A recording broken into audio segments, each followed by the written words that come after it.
salaamaaleykum suñu mbokk internet yi j'espère que yéen a ngi am jàmm suñu abonné yi waaw jàmm ci yéen waaw jàmm ci Sénégal yàlla na jàmm sax tey dañ ñëw pour nettali leen histoire électricité parce que loo gis am na koo xamante ne moo ko sabab wala bokk na ci ñi ko amélioré comme tey Sénégal tey par exemple boo munoo wax carbone 14 te waxoo Cheikh Anta Diop donc foo tuddee carbone 14 forcément da ngay tudd Cheikh Anta Diop. ñu defal leen briefing bu ndaw rek ci la genèse de l'électricité wala boog ñi nga xamante ne tey bokk nañ ci ñi nga xamante ñoo créé électricité donc électricité nag bu ñu nee kan moo ko créé dina xaw a lënt ñu bëri parce que d'habitude dañuy naan bon xam nga boo xoolee foudre bi luy foudre maanaam tey wala melax bi yëpp électricité la maanaam tey buy taw kon mooy melax dënn boobu muy def melax yooyu di def loolu électricité la mooy foudre li muy génnee ci ay volts ay milliers et des milliers de volts la donc bu dalee si doomu aadama rek da ngay maanaam da ngay génn àdduna daal. donc est-ce que électricité nit moo ko créé parce que électricité boobu moom nit créé wu électricité bi nga xamante ne maanaam bokk li nga xamante ne doomu aadama yi ñoom ñoo ko créé grâce à influence su foudre boobu noonu donc dañuy depuis parce que su ma ko naree wax vidéo bi dina gudd su ma naree expliquer histoire bi fu mu tàmbalee ak yooyu noonu yëpp citer noms yi les grands noms ak yooyu mën na gudd quoi vidéo mën na gudd donc comme disons daal depuis Thalès vers 1600 1700 ba ñëw ci nga xamante ne ñi nga xamante ne ñoo njëkk a découvrir ce qu'on appelle électricité maanaam tey ak nom bi fan la jógee ak électron fan la jógee parce que boo xoolee recherche Thalès yi vers les 1600 comme j'ai dit le paratonnerre on le doit à Benjamin Franklin. donc histoire électricité di dem ay génération ñëw ñuy améliorer di essayer di améliorer parce que à l'époque ñoom léegi maîtriser nañ ko léegi nag nan lañ koy def ba nit yi doomu aadama yi mën ko jëfandikoo maanaam ci à l'usage domestique balaa sax les centrales di ñëw parce que damay def vidéo bi dama koy def deux pàcc en fait damay def pàcc maanaam comme on dit bon on va pas dire l'âge d'or mais en fait le début quoi donc gars yi nan lañ ko créer boobu ñëw léegi nag après fan lañ ko développé après André-Marie Ampère bi mu jëlee deux conducteurs électriques ñu en fait ñu inversé nii maanaam courant bi di daw fii mu protéger ko ak cuivre non ak kii plastique cuivre le fil cuivre mu protéger ko ak plastique donc après fi la créé ne en fait électroaimant bi ñuy dégg bu fekkee ne ñi nga xamante ne def nañ théorie électroaimant boobu noonu donc on le doit à André-Marie Ampère aussi il y avait ce qu'on appelait le galvomètre bon pour en fait le galvomètre permettait de savoir ndax conducteur bi am na courant wala amul courant donc loolu on le doit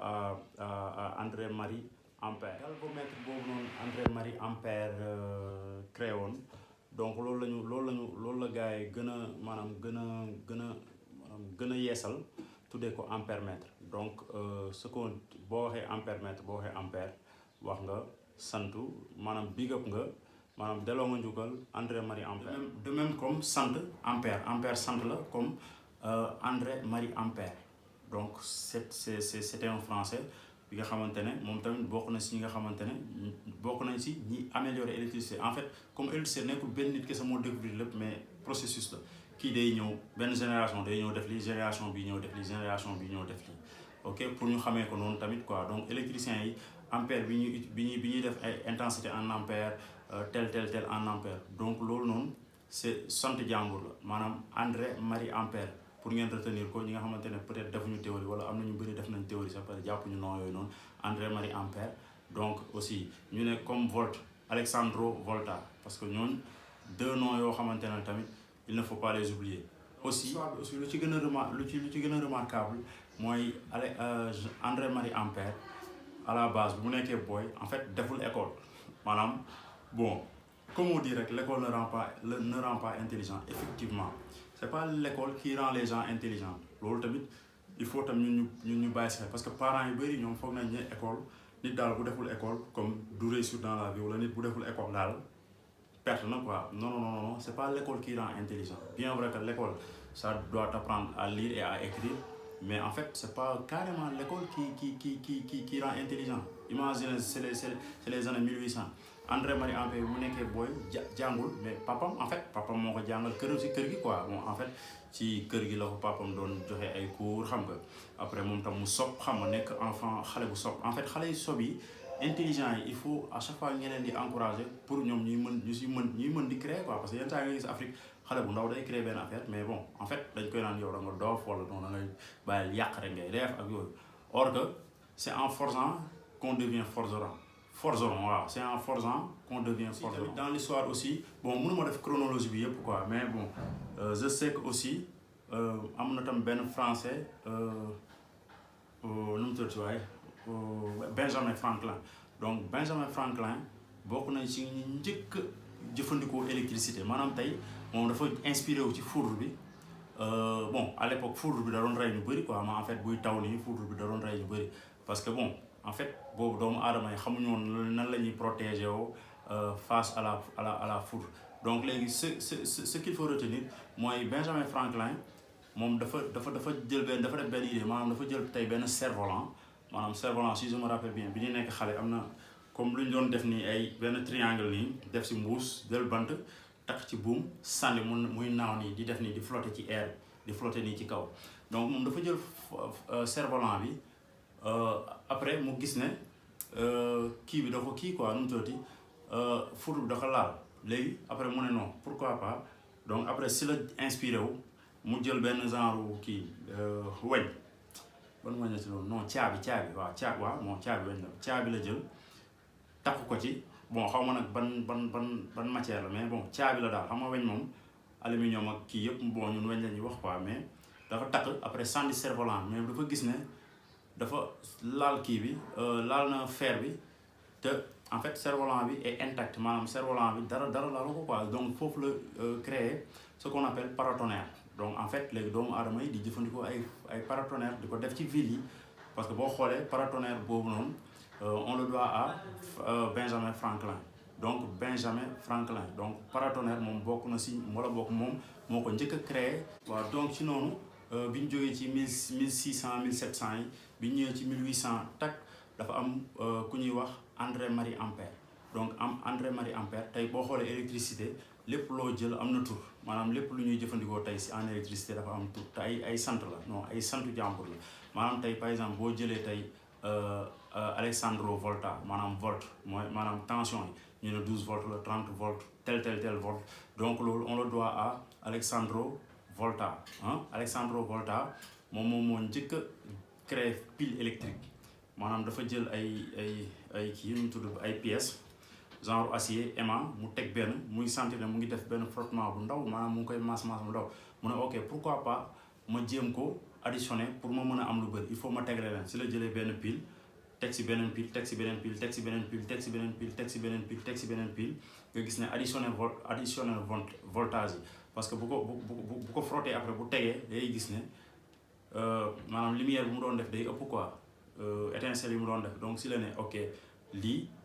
additionné naa volt yi donc loolu aussi on le doit à Alessandro Volta donc comme on dit 230 volts 400 volts des milliers et des milliers de volts donc santu jàmbur la parce que moom bokk na si ñi nga xamante ne ñooy première personne yi nga xamante ne ñoom ñoo découvrir loolu ñoo def thèse boobu ñoo def recherche. xamoon na ne moom xamoon na ne frottement yooyu ñu doon def maanaam tey jël benn pierre précieuse di ko frotter après nga koy jéem a attirer ak beneen objet da ngay gis da koy xëcc comme genre acier da koy xëcc donc loolu noonu moom defoon na ci thèse que ni lii nii genre électron en grec quoi électron en grec léegi nag donc muy dem évolution di ñëw scientifique yi ku ci nekk di créer te à la base ñi nga xamante ne ñoo njëkkoon di en fait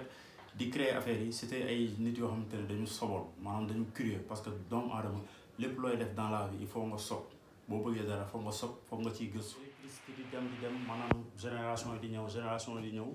ba nga xamante ne kooku tamit bokk na benn américain la bu tudd Thomas Alva Edison pour les pour les francophones bon moom il a amélioré ce qu'on appelle l'électricité parce que bon il est l'ancêtre il fait partie des fondateurs de General Electric quand vous vous rappelez bien mais loolu it's been a long time loolu yàgg na quoi General Electric xam nga américain dañu yàgg moon business donc Thomas Alva Edison aussi moom moo njëkk a créé appareil bu ñuy wax kinétoscope donc premier appareil bi nga xamante ne pour visionner la quoi maanaam pour filmer ah pour génne ay images donc aussi waxaat tamit Thomas Alva Edison aussi lan la indi ci électricité maanaam lampe incandescence waaw incandescence boobu noonu mooy vous vous rappelez bien mooy lampe yi nga xamante ne dafa xonk day tàkk quoi di tàng donc ak lampe halogène yéen ñi nga xamante ne def nañ son def nañ lumière xam nañ lampe halogène aussi ñi nga xamante ne bon halogène comme tey par exemple su ma ko waxee mooy kii nu mu tuddati waaye dans les salles de bain kii linolite waaw yooyu ay halogène la ok ak le type néon mooy lampe néon yi ampoule néon yi tube néon donc yooyu yëpp on le doit à Thomas Edison xamante ne moom il est né à Ohio donc Ohio muy Canada waaw donc c'est un américain parce que Ohio si Canada la nekk Canada États-Unis la bokk donc c'est un américain. ñu jeexalee ci George Simon Ohm maanaam pour les francophones George Simon Ohm mi nga xamante ne moom lañu jagleel la loi d'Ohm maanaam calcul de résistance yi maanaam formule boobu noonu lan la ñuy calculer résistance formule boobu noonu la loi d'Ohm donc dañ koy jagleel George Simon Ohm mi nga xamante ne c'est un kii là c'est un allemand ah c'est un allemand moom tamit mu def jaloorem en fait mu bokk tamit ci ñuy révolutionner électricité donc noonu la sama gars yi c'est comme tey mënoo wax carbone 14 histoire carbone 14 te waxoo Cheikh Anta Diop c'est comme tey yenn voitures yi Mitsubishi Toyota Merlin xam nga nu mu tudd Samsung Edison xam nga yenn marques yi c'est des grands noms qui l'ont créé donc seen tur lañ fa bàyyi pour rendre leen hommage c'est comme tey Sénégal boo jëlee RAS kan moo ko créé Abdou RAS moo ko créé jalgati kan moo ko créé mayonnaise xel day dem ci Viviane xam nga tey yëngal ci say mbagg yëngal ci say ndigg damm sa mbagg xaw ma lan dalay jox benn Salam Diallo wala kenn xam nga Yuusa xam nga dalay jox Salam Diallo xam nga en fait nit ki ku nekk rek lu mu créé dinañ ko si toftal dina am nuñ ko si toftalee donc histoire pour gars yi ree tuuti quoi jaa ngeen jëf sama gars yi kontaan naa vraiment